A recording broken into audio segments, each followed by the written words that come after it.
Hey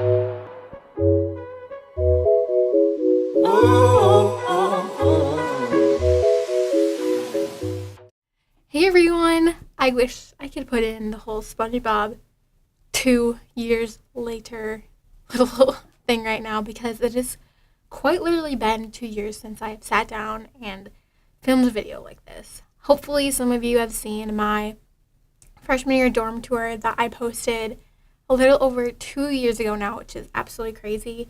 And I swore I was going to continue to make college content because that's something that's super in demand right now. And that's something that I really noticed was lacking for my particular university when I was younger and sort of looking to find content online. And clearly that did not happen. Here I am over 2 years later, and I'm about to graduate this next semester, which again is absolutely crazy.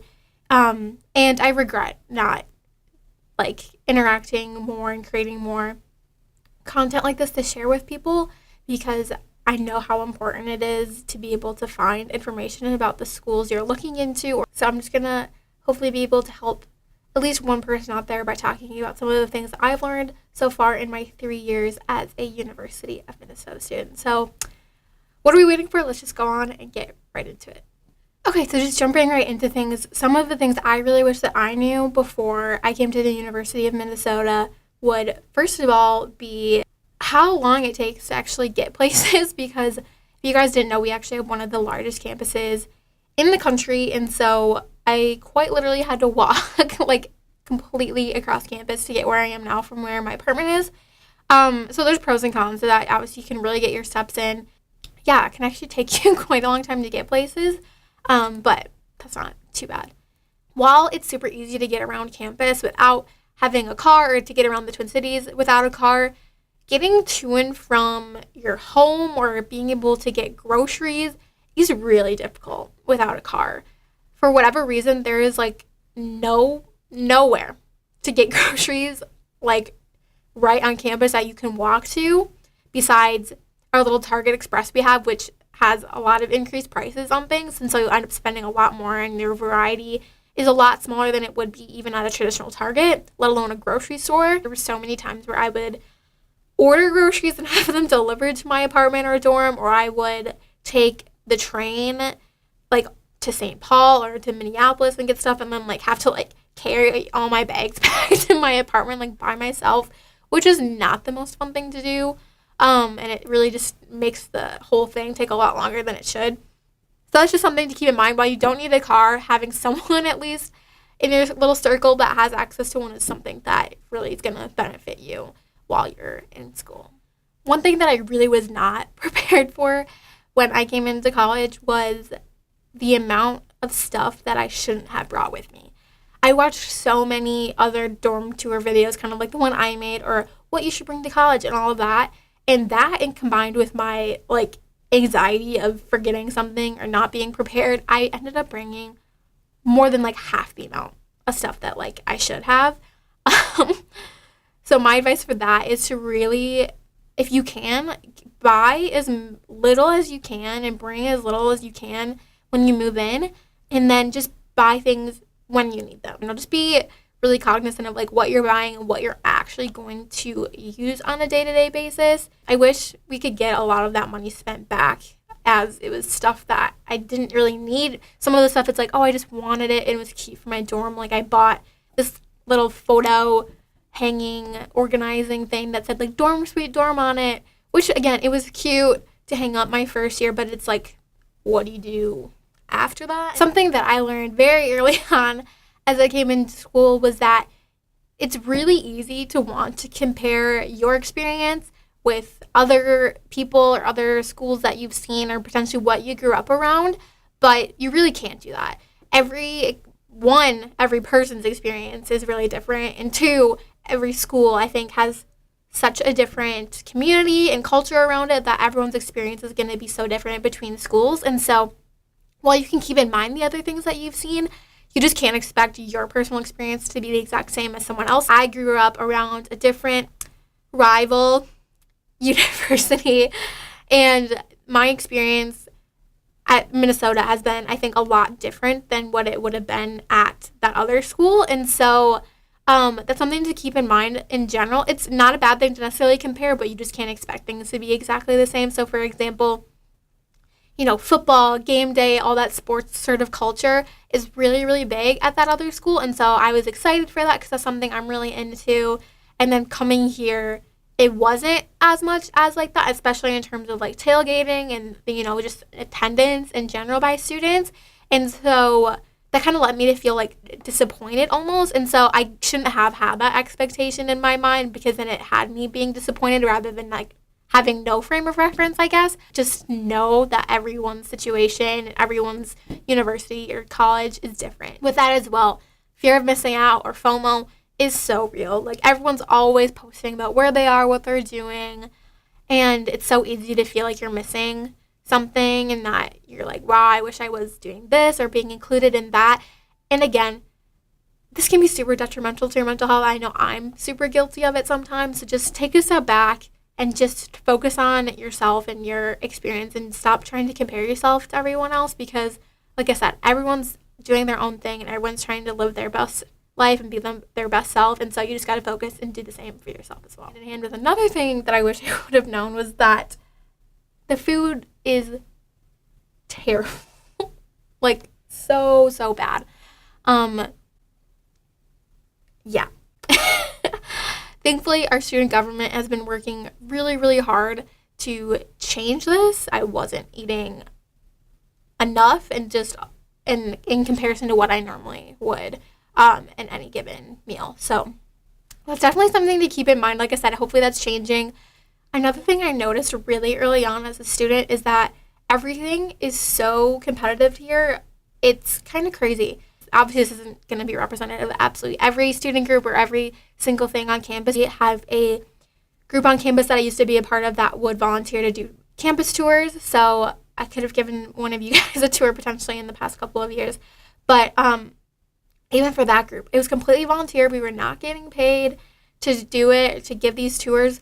And there would be like hundreds of students that would apply to do it, which is, again, awesome, but so crazy. Like, I had a couple of people that I knew that didn't get in that were like really good people. And so it's kind of, again, interesting how that works out. I mean, again, obviously this is a really big school, like tens of thousands of students, but yeah, that's definitely something I had to adjust to as a student for sure. One thing that I really, really wish I knew, and I don't know how or why I didn't really know this, was that so most people live in the dorms their freshman year. You don't have to, but most of people do. And then your sophomore and junior, senior year, etc., you live usually like in an apartment or a house off campus. And no one ever really told us that you sign those leases and start looking at apartments as soon as October. So you start school beginning of September, and then only a few weeks later are looking at apartments for the next school year, which is insane. The amount of stress that revolved around that for myself and my future roommates and other people was crazy. Yeah, having that all happen so fast in the year and so early on is really stressful. So hopefully I can let somebody know about that and you can be a little bit more prepared than I was. Another housing related thing that I think is so important is that where you live your freshman year really does matter. It seems like everybody who had like a good freshman year experience overall lived in a certain part of campus. And if you do go here, comment below if you agree with this, that a lot of people have a better living situation and meet more people if they live in what's called the super block area of campus. So it's where 3 of our primarily freshman only dorms in one little block of campus all like live in these buildings right next to one another, share dining space, all of that. And I was on the completely other side of campus, which I talk a little bit more about in my dorm tour video. So I'll have that linked up here for you if you want to watch that. But yeah, so where you live really doesn't matter. Obviously, you don't get too much say in where you live because you just have to just submit your preferences and then the university sort of just decides from there.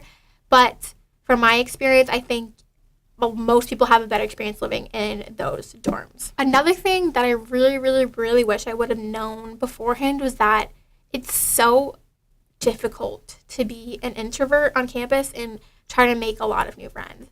I was blessed to have the most amazing group of friends in middle school and high school. So if any of you are watching this, love you guys, I miss you. Coming then to such a big school and having to like start from square one, I hadn't had to like actively like try and make new friends in such a long time, which sounds kind of sad, but it was true. And so coming here and then being someone who's a little bit more reserved at first, and then trying to make friends and talk to people that just seemed so much more like experienced and seemed to know so much more than I did was really difficult. And like to this day, that's something I'm still struggling with when I'm going into my last semester of college.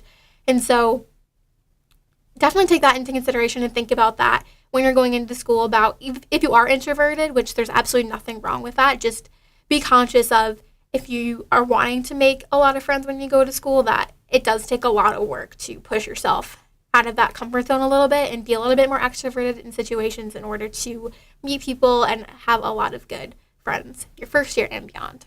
Another thing that I kind of knew coming into it, living in the Midwest my whole life, but just never really like knew how bad it was going to be, was the weather. I've never had to spend so much time outside, I think, in the winter in my life. Just having to now have like walk to class instead of just like getting your parents to drive you or being able to drive yourself to and from school. And so that really just signaled it and confirmed for me that the weather here is really bad. If you don't like winter, that is. If you love winter and love snow and the cold, then you would love it here. You're already wearing jeans at the beginning of school, and you're lucky if you ever get to wear shorts or anything until school's over. So that's literally entire year. In terms of being able to juggle different sort of responsibilities, I honestly think there's no way almost to be able to do it all. So you're really going to have to force yourself to prioritize between school, socializing, work, and if you work potentially multiple jobs, being able to sleep, exercise, all of that sort of stuff. And so for me, I prioritized work a lot, as I was someone who was really trying to get a lot of experience under my belt while I was in Minneapolis and the Twin Cities. And so there's good and bad to that. Obviously, I got a lot of good experience. I made money in some cases, but at the same time, I did give up a lot of opportunities to spend time with friends or to go to different sort of events and stuff like that, which I don't necessarily regret, but it's just definitely impacted, I think, my overall experience at college. And so again, you're really going to have to prioritize, which sucks sometimes, but that's just sort of the reality of life, not just in college, but just in general. And so definitely think about that. What is most important to you, or what you're going to prioritize over other things potentially while you're in school. So as we get to the end here, I just want to thank you guys all for watching this video. Hopefully you liked it, and again, that I provided at least some sort of help to somebody out there. So again, if you got anything out of this video, please give it a thumbs up. I'd really appreciate it. And again, feel free to leave any sort of comments, suggestions, feedback, anything like that below. I would love to make more content for you guys if that's something you'd like to see. So again, it'd be super helpful to hear from you what you would want to see from me in the future. And other than that, again, thanks for watching. I really hope you enjoyed, and I'll see you guys next time. Bye.